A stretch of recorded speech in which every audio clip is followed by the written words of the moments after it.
Hundreds of thousands of people in the Northeast are starting the day without electricity after deadly storms slammed the region last night. Rain, hail, and possible tornadoes caused heavy damage and killed at least 5 people. Those storms battered major cities right around the evening rush hour, causing big havoc for workers trying to get home. It was a mess.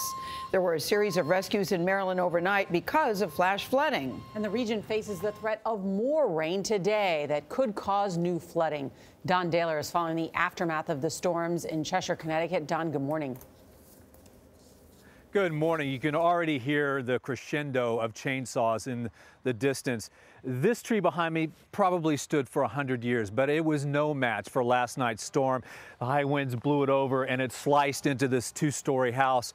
One town here in Connecticut was getting so many 911 calls at one point that they had to actually transfer them to their neighboring town for response.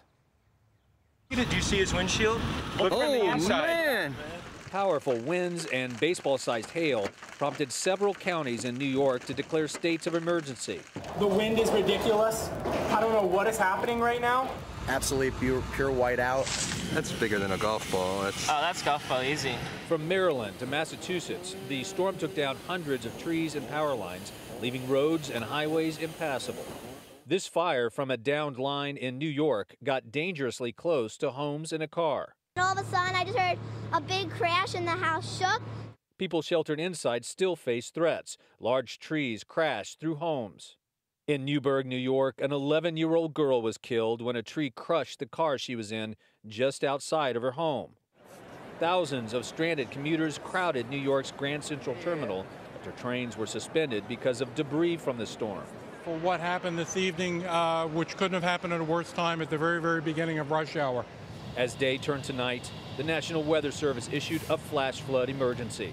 Water rushed over roads in Frederick County, Maryland, where first responders prepared for water rescues following up to 6 inches of rain.